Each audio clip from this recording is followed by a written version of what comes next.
जय हिंद साथियों, स्वागत है आप सबका आपके अपने YouTube channel study smart IQ में। और मैं हूं आपका दोस्त शेख सलीम और आज मैं फिर आपके लिए लेकर आ चुका हूं SSC GD 2025 एग्जाम के लिए जीके जीएस की क्लास। जैसा कि आप सभी को पता है, जो क्लास है डेली शाम को 7 बजे यहां पर पब्लिश होती है और इसका 24वां दिन है। ठीक है, इससे हम जो है तो 23 दिन की क्लासेस ले चुके हैं और इसका 24वां दिन है और हम आपको उसी लेवल के क्वेश्चन करा रहे हैं, उसी तरह की तैयारी करवा रहे हैं ताकि आप जो जीके जीएस का पोर्सन होगा SSC GD में, ठीक है, उसको आप फाड़ कर रख दें। ठीक है, तो उसी लेवल के हम यहाँ पर क्वेश्चन ले रहे हैं।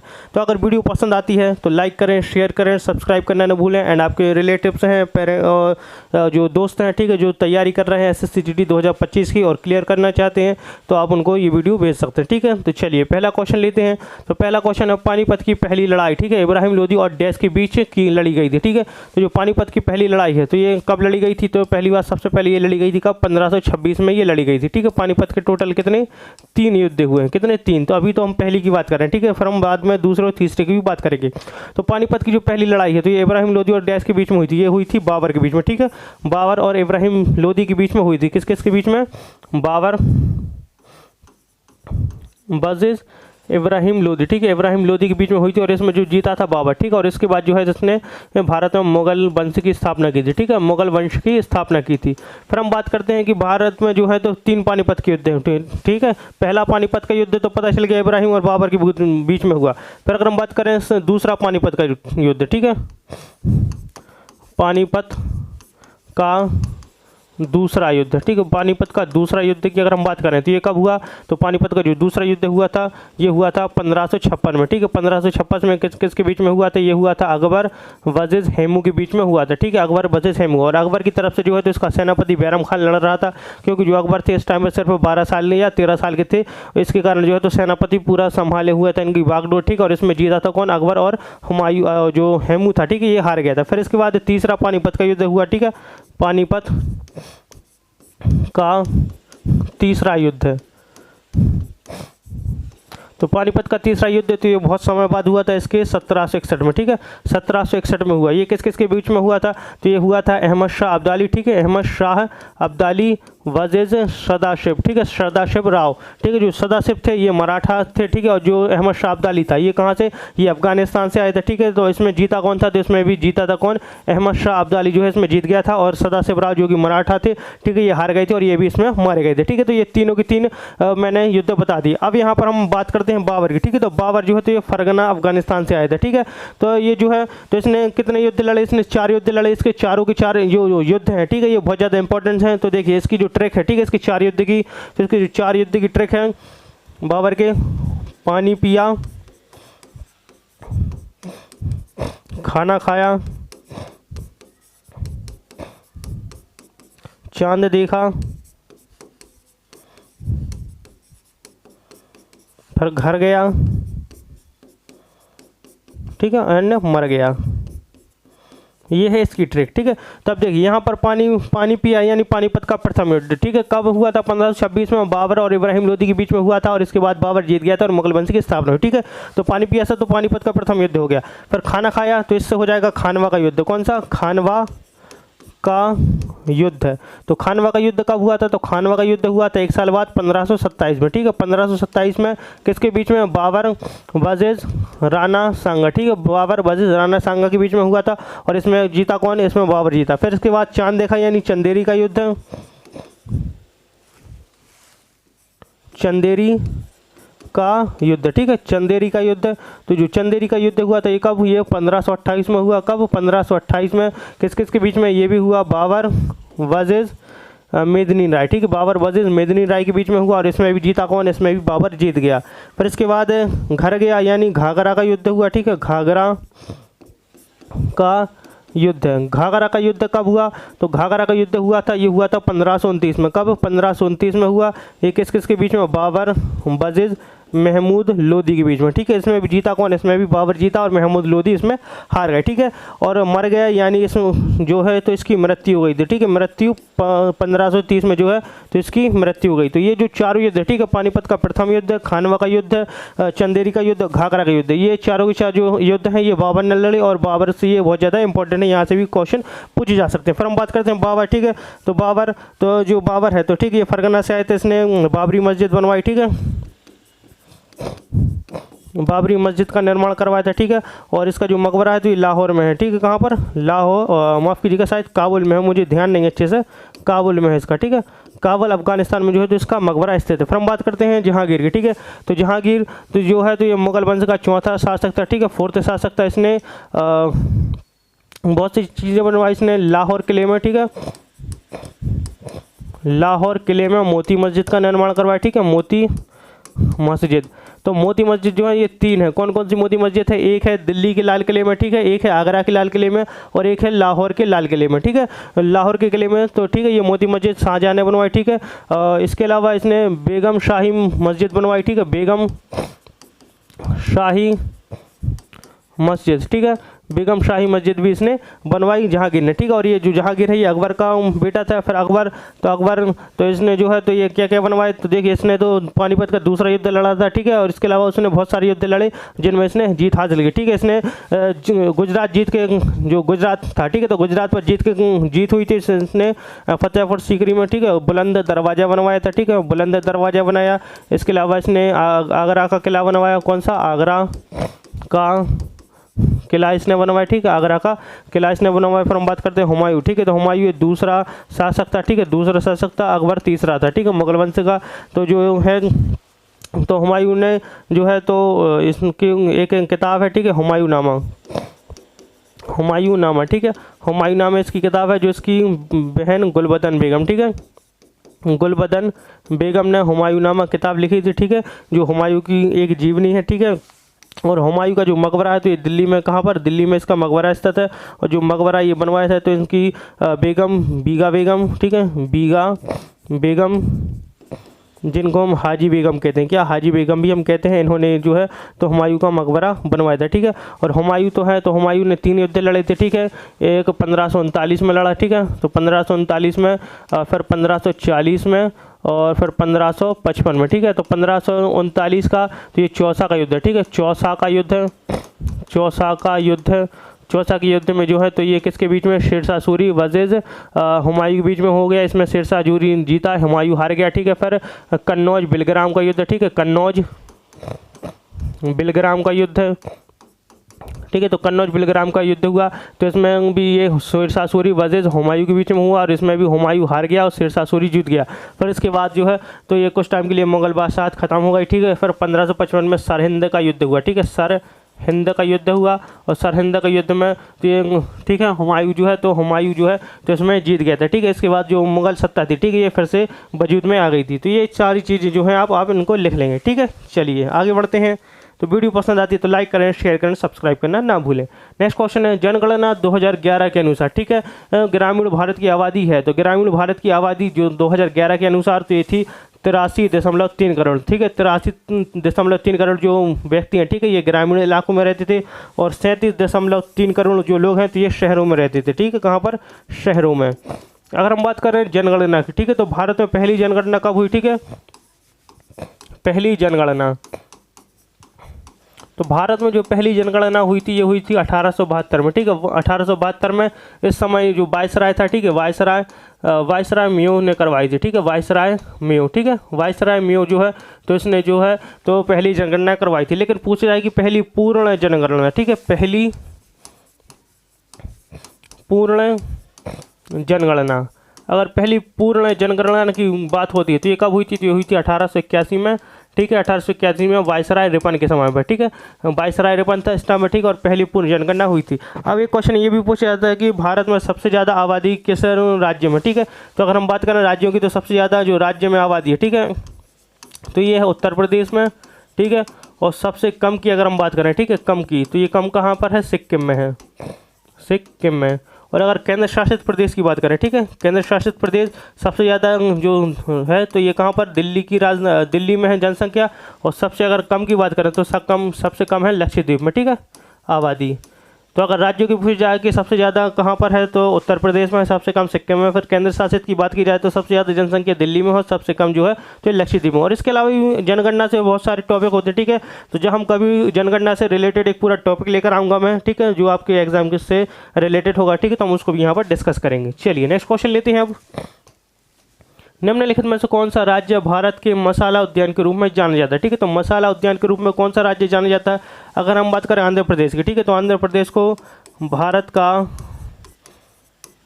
चावल का कटोरा कहा जाता है। ठीक है, राइस बॉल ऑफ इंडिया इसको कहा जाता है, भारत का चावल का कटोरा इसको कहा जाता है।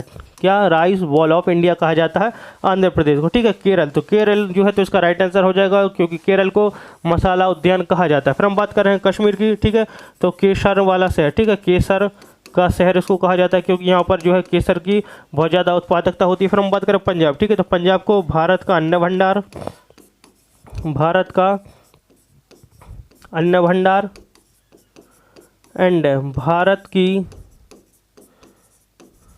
रोटी की टोकरी कहा जाता है। ठीक है, भारत की रोटी की टोकरी कहा जाता है पंजाब को। ठीक है, तो इन नामों से इनको जाना जाता है, और पंजाब को इसलिए कहा जाता है क्योंकि पंजाब में बहुत सारा अन्न उगाया जाता है, इसलिए।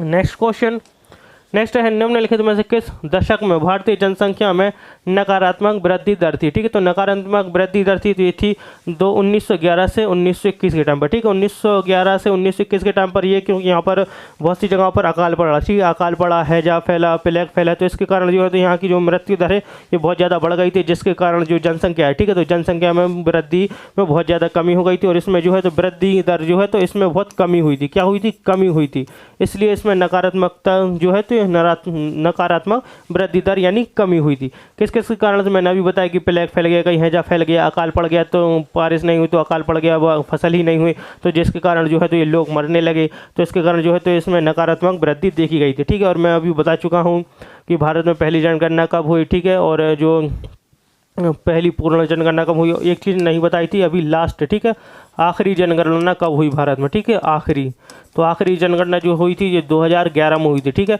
इसके बाद जो है तो ये 2021 में होनी थी। ठीक है, 21 में, क्योंकि जो हमारे देश में जनगणना होती है हर 10 साल में होती है, 2021 में होनी थी, लेकिन आपको पता है कि कोरोना वायरस आ गया था। ठीक है, तो कोरोना के पेंडेमिक के कारण जो है तो इसको स्थगित कर दिया गया था। अब देखते हैं कि ये जो जनगणना है अब 21 के बाद कब होती है। चलिए नेक्स्ट क्वेश्चन लेते हैं। अब बुनियादी नियमों का लिखित रूप है। ठीक है, बुनियादी नियमों का लिखित रूप है तो यह है संविधान। ठीक है, संविधान जो है तो बुनियादी नियमों का लिखित रूप है। नेक्स्ट क्वेश्चन, कौन से अनुच्छेद के अंतर्गत, ठीक है, संपत्ति का अधिकार एक संवैधानिक अधिकार है? संवैधानिक अधिकार यानी कानूनी अधिकार भी इसको कहते हैं। क्या? कानूनी अधिकार। ठीक है, कानूनी अधिकार भी इसको कहा जाता है। तो अगर हम बात करें संपत्ति का अधिकार, ठीक है, तो किस अनुच्छेद के अंतर्गत संवैधानिक अधिकार है? तो ये है 300A के अंतर्गत। ठीक है, 300A जो कि भाग 12 में आता है। कहाँ पर? भाग 12 में ये आता है 300A, और इसके तहत जो है तो संपत्ति का अधिकार है जो एक संवैधानिक अधिकार यानी कानूनी अधिकार है। अगर हम बात करें संपत्ति का अधिकार की, ठीक है, तो जब संपत्ति का अधिकार जो है तो ये पहले जब मूल संविधान बना था, ठीक है, तो ये एक मौलिक अधिकार था। कौन सा अधिकार था ये एक था मौलिक अधिकार। ठीक है, मौलिक अधिकार था, और ये किस अनुच्छेद में आता था ये भी पूछा जाता है, तो ये आता था अनुच्छेद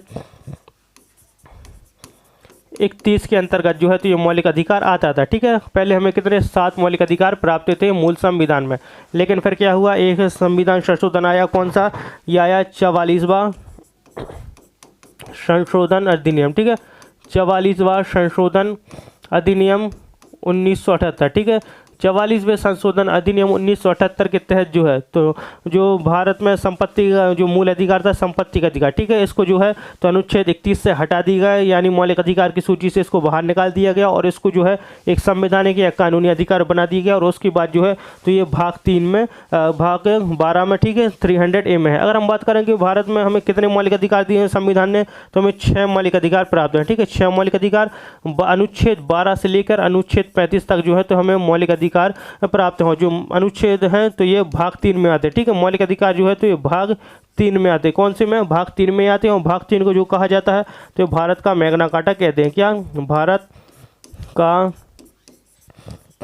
मैग्ना कार्टा कहा जाता है। ठीक है, तो आप इसको समझ गए होंगे, क्योंकि जो संपत्ति का अधिकार था, ठीक है, ये मौलिक अधिकार था 1978 44वें संशोधन अधिनियम 1978 से पहले, लेकिन उसके बाद जो है ये संवैधानिक यानी कानूनी अधिकार हो गया, और तो अनुच्छेद 300A में भाग 12 में है। ठीक है, तो इसको आप लिख लेंगे। ठीक है, यहाँ से क्वेश्चन पूछने की संभावना होती है, क्योंकि नेक्स्ट क्वेश्चन, ओडिशा की सीमा डैश भारतीय राज्यों के साथ लगती है। ठीक है, तो ओडिशा की जो सीमा है, तो अगर हम बात करें तो ये कौन कौन से ये लगती है? आंध्र प्रदेश से, आंध्र प्रदेश, छत्तीसगढ़, झारखंड एंड पश्चिम बंगाल। पश्चिम बंगाल, तो इन 4 राज्यों से लगती है उड़ीसा की सीमा। तो उसका राइट आंसर क्या हो जाएगा, ये हो जाएगा 4। ठीक है, तो उड़ीसा की सीमा है, ये 4 राज्यों से लगती हैं, आंध्र प्रदेश, छत्तीसगढ़, झारखंड एंड पश्चिम बंगाल। चलिए नेक्स्ट क्वेश्चन। नेक्स्ट है कवरत्ती निम्नलिखित में से किस केंद्र शासित प्रदेश की राजधानी। ठीक है, तो कवरत्ती एक कहाँ की राजधानी है। अगर हम बात करें ऑप्शन ए, ठीक है, जम्मू कश्मीर। तो जम्मू कश्मीर की जो राजधानी है क्या है, ये है श्रीनगर। श्रीनगर जो है ये जम्मू कश्मीर की राजधानी है। फिर हम बात करें लद्दाख की, ठीक है, तो लद्दाख की राजधानी जो है तो ये है लेह है। अगर हम बात करें अंडमान और निकोबार की, ठीक है, तो ये है पोर्ट ब्लेयर। पोर्ट ब्लेयर इसकी राजधानी है। फिर अगर हम बात करें कवरत्ती, ठीक है, तो जो कवरत्ती है तो ये कहाँ की, ये लक्षद्वीप की राजधानी। ठीक है, लक्षद्वीप की। ऑप्शन डी इसका राइट आंसर हो जाएगा। नेक्स्ट क्वेश्चन लेते हैं, आगे बढ़ते हैं। मरणोपरांत पद्म विभूषण प्राप्त करने वाले बिंदेश्वर पाठक ने मुख्य रूप से किस क्षेत्र में काम किया। ठीक है, तो जो इनको मरने के बाद यानी इनकी मृत्यु के बाद जो है तो इनको पद्म विभूषण मिले था बिंदेश्वर पाठक को। ठीक है, ये मुख्य रूप से किस क्षेत्र में काम किया करते थे, तो ये करते थे स्वच्छता और अपशिष्ट प्रबंधन के क्षेत्र में ये कार्य करते थे। नेक्स्ट क्वेश्चन, भारत ने पहली बार ओलंपिक खेलों में कब भाग लिया था। ठीक है, तो अगर हम बात करें ओलंपिक की, ठीक है, तो पहला ओलंपिक कहाँ हुआ था, तो सबसे पहला ओलंपिक जो हुआ था, ठीक है, फर्स्ट वाला, तो जो फर्स्ट ओलंपिक हुए थे ये हुए थे 1896 में। ठीक है, एथेंस ग्रीस में। एथेंस ग्रीस में हुए थे। ठीक है, फिर अगर हम बात करें कि अब भारत ने कब ओलंपिक खेलों में भाग लिया था। ठीक है, तो भारत ने जो ओलंपिक खेलों में पहली बार भाग लिया था तो लिया था 1920 में। कब लिया था, 1920 में जो है तो भारत ने ओलंपिक खेलों में भाग लिया था। उस टाइम पर जो है तो भारत, ये ब्रिटिश भारत कहलाता था। कौन सा, ब्रिटिश भारत ये कहलाता है। ठीक है, यानी ब्रिटिश और जो भारतीय थे ये सब इसमें मिले होते थे और इसको ब्रिटिश भारत कहता था। और उस टाइम पर जो है 1920 में भारत ने भाग लिया था। अब हम बात करते हैं कि जो ओलंपिक्स हुए, ठीक है, ये पहली बार 1896 में एथेंस ग्रीस में हुए। अभी अगर पूछा जाए कि लास्ट वाले ओलंपिक्स कब हुए, ठीक है, लास्ट है, तो जो लास्ट ओलंपिक्स हुए ये अभी 2024 में हुए। कहाँ पर, 2024 में पेरिस फ्रांस में। पेरिस फ्रांस में हुए। ठीक है, इसके बाद पूछा जाता है कि जो नेक्स्ट ओलंपिक होंगे, ठीक है, ये कब होंगे। तो नेक्स्ट ओलंपिक जो है तो ये होंगे 2028 में। कब, 2028 में होंगे। कहाँ पर, ये होंगे लॉस एंजलस। ठीक है, लॉस एंजलस कैलिफोर्निया, यूएसए में। ठीक है, यहाँ पर होंगे 2028 के ओलंपिक्स। इसके बाद 2032 के ओलंपिक्स कहाँ होंगे। ठीक है, तो 2032 के ओलंपिक्स जो है तो इसके आने की, पूछे जाने की संभावना ज़्यादा है। ठीक है, तो इसके जो होंगे तो ये होने हैं क्वींसलैंड में। कहाँ, ब्रिस्बेन में। ठीक है, ब्रिस्बेन क्वींसलैंड, ऑस्ट्रेलिया में। ठीक है, ऑस्ट्रेलिया में ये होंगे, तो आप इनको याद रखेंगे। अगर एक क्वेश्चन और पूछा जाता है कि भारत में सबसे पहले मेडल किसने जीता। ठीक है, तो भारत में सबसे पहले जो मेडल जीता, ठीक है, पहले व्यक्ति जिन्होंने मेडल जीता, ठीक है, तो ये जीता था 1952 में। ठीक है, 1952 में हेलसिंकी में। कहाँ पर, हेलसिंकी ओलंपिक्स में। और इनका जो नाम था तो ये था खाशावा दादा साहेब। ठीक है, खाशावा दादा साहेब जाधव। ठीक है, दादा साहेब जाधव ने जीता था। और ये इन्होंने किस में जीता था, इन्होंने ये जीता था कुश्ती में। ठीक है, कुश्ती में पहला मेडल। ठीक है, फिर इसके बाद पूछा जाता है कि पहली महिला जिन्होंने जो है तो ये ओलंपिक में मेडल, तो ये थी कौन, इन्होंने 2000 में जीता था। ठीक है, 2000 में ये लंदन में हुआ था ओलंपिक। और इनका नाम मुझे थोड़ा भूला भूला लग रहा है, मुझे इनका याद नहीं आ रहा है। ठीक है, तो मुझे नाम जैसे याद आएगा, ठीक है, तो आप इसको सर्च कर लेंगे। जरा मुझे उनका नाम याद नहीं आ रहा है, ठीक है, तो नाम आप कर लेंगे। लेकिन ये भी इसके बाद अलावा ये भी पूछा जाता है कि भारत में पहला गोल्ड मेडल, ठीक है, स्वर्ण पदक किसने जीता। ठीक है, स्वर्ण पदक, तो स्वर्ण पदक सबसे पहले किसने जीता, तो ये जीता था 2008 के बीजिंग ओलंपिक में। ठीक है, बीजिंग ओलंपिक में ये किसने जीता था, तो ये जीता था अभिनव बिंद्रा ने। ठीक है, अभिनव बिंद्रा ने। ठीक है, अभिनव बिंद्रा जो है तो अभिनव बिंद्रा, ठीक है, अभिनव बिंद्रा ने जो है तो ये गोल्ड मेडल जीता था, पहला गोल्ड मेडल इंडिया का। और ये किस में जीता था, तो उन्होंने जो जीता था ये जीता था 10 मीटर एयर राइफल में। ठीक है, एयर राइफल में इसने जीता था। हाँ तो देखिए इसका जो राइट आंसर है, ठीक है, कि पहली महिला जिन्होंने मेडल जीता, ठीक है, पहली महिला भारतीय महिला जिन्होंने ओलंपिक में मेडल जीता था ये 2000 में, ठीक है, लंदन ओलंपिक में। इनका नाम है कर्णम मल्लेश्वरी, ठीक है, कर्णम मल्लेश्वरी, ठीक है, मल्लेश्वरी, ठीक है। इन्होंने किस में जीता था, तो उन्होंने वेट लिफ्टिंग में, ठीक है, वेट लिफ्टिंग में यानी भारोत्तोलन जिसमें वेट उठाते हैं, ठीक है, भारी वेट उठाया जाता है, उसमें इन्होंने जीता था, ठीक है। मुझे नाम याद आ गया, मैं भूल गया था पहले। तो इन तीनों को कि पहला भारतीय जिन्होंने मेडल जीता, ठीक है, इसके बाद पहली भारतीय महिला जिन्होंने मेडल जीता, ठीक, और इसके बाद पूछा था कि पहला स्वर्ण पदक जीतने वाले व्यक्ति, ठीक है। तो पहला स्वर्ण पदक किसने जीता, तो ये जीता था अभिनव बिंद्रा ने 2008 की बीजिंग में, ठीक है, किसमें 10 मीटर एयर राइफल में जीता था। तो इसको आप नोट कर लेंगे। चलिए आगे बढ़ते हैं, नेक्स्ट क्वेश्चन लेते हैं। नेक्स्ट है बुद्ध काल में बज्जी महाजनपद की राजधानी थी, ठीक है। तो बज्जी महाजनपद की राजधानी थी क्या, तो ये थी वैशाली, ठीक है, वैशाली। नेक्स्ट क्वेश्चन, ऑस्ट्रेलिया में उष्ण कटिबंधीय चक्रवात का क्षेत्रीय नाम कौन सा, ठीक है। तो उष्ण कटिबंधीय जो चक्रवात आता है तो उसका क्षेत्रीय नाम तो ये है विली विली, क्या, विली विली।